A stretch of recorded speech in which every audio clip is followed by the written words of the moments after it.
Failed solo star Gene Simmons cancels his tour. I mean, citing poor ticket sales.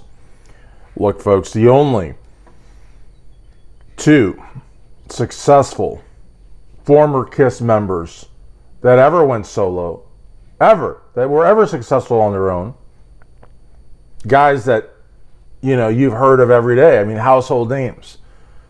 One is inducted to the Rock and Roll Hall of Fame. The other, I don't think, want to be part of it. I don't know. Talking about Ace Frehley. He played guitar in KISS from 1973 all the way up until 1982. Then he came back for a couple of these reunion tours. Then he left. They didn't fire him. He has never been fired from KISS. He left, and he did successful solo bands and solo packages. His Frehley's Comet Band was almost had a gold record. His Trouble Walking solo, his 40 Picks, his Spaceman,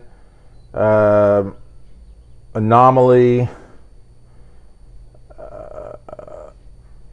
He's had a bunch of records on his own. I mean, these are solo records. Anomaly and Spaceman, they're like 20 years after leaving KISS. They have no KISS connection at all.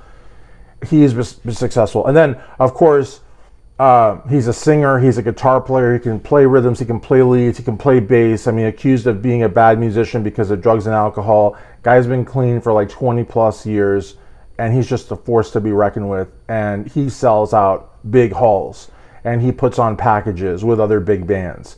And he is an example of, you know, a combined 40 years of successful touring as a solo artist. Gene Simmons is a KISS has-been who likes to criticize Ace. But look, Gene can't make it happen. He can't make it happen. He can't even fill up small clubs and dive bars.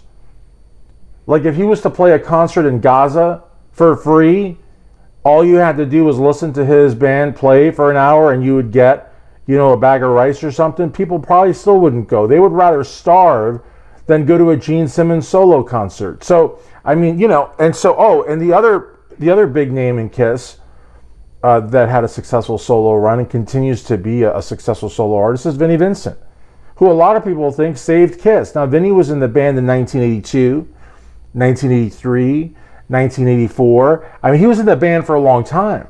And not as long as Ace, but he was in there a good 3-4 years, you know, and he gave those guys 3 great songs on Creatures of the Night when they couldn't get arrested in a phone booth.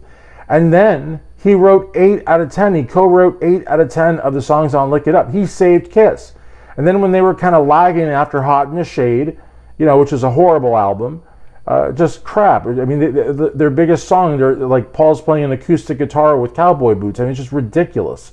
They had completely failed and fallen on their faces.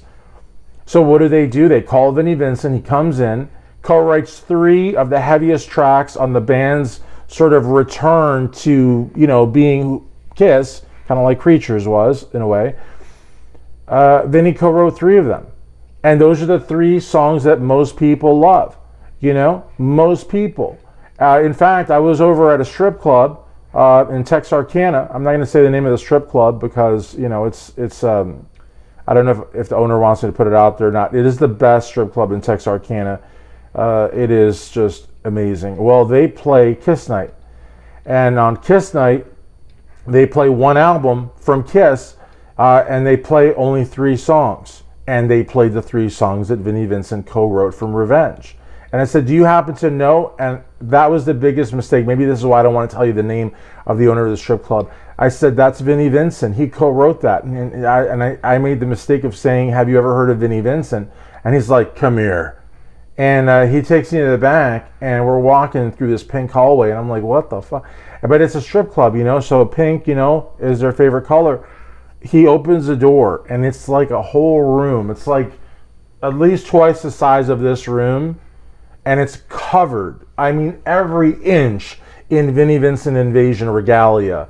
Robert, Dana, Bobby, Vinnie, that other guy, everybody's all over the walls, guys. And the reality of the matter is that there's like a flying V played by Vinnie in Brazil in 1983, has Vinnie's autograph on there. Huge, I mean, it's just, this is in 6.5-inch reinforced glass case. So the man said to me that this case could sustain 2, like basically shot in the same place, 50 caliber machine gun rounds. So a 50 caliber machine gun would have to hit 1 round in, wouldn't penetrate, and then the second round in wouldn't penetrate. And I guess he said something like the third or the fourth would get. This thing is just like, I mean, it's just wild. But, you know, and the Flying V is in there. And he even pointed to like this mild discoloration above I think it's the second pickup. And he said, "Do you see what that is?" And I said, "Oh my gosh, is that like a color?" Because it looked smooth. It didn't look like it was bumped up or scraped up. I said, "My gosh, could that be like where the finishing people got it wrong, or is this like, you know, like one of those guitars that just, you know, there's something just off about it?" Because those guitars sometimes can be worth even more. Just, you know, a Jackson guitar like that or a Charvel. And he said, "No, that's a drop of Vinny's sweat from Brazil. That's why it's in this case. That's why I can take an RPG 7 direct hit and still nothing happened to the guitar." But anyways, we were talking about Gene Simmons. This guy, he's a loser. He's not able to even sell small what happens now to all the people that bought tickets to his concerts expecting to get, you know, a big hot dog, some fries, and a Coke while watching a Rock and Roll Hall of Famer play to 50 people? Where else are they going to get that kind of value for $10? I mean, you know, the thing is, like, Gene, you need to be a professional. You need to get out there and you need to play those empty clubs and dive bars. And, you know, you're a half owner of Kiss. You can put your makeup on if you want.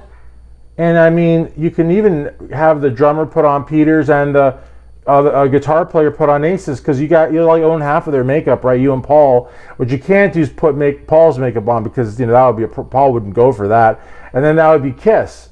And where are you going to find a 70-year-old guy that can't sing that's willing to have star makeup on? It's not that easy anymore. So I mean, honestly, I heard they're going to get back together. They're going to play like a benefit or something, probably maybe for Gene. I don't know. Because he just can't seem to make any money on his own, and what a colossal failure. I was almost going to call him a fucknut, but I mean, that doesn't really have anything to do with anything. But I mean, and Paul had a little solo run in '89.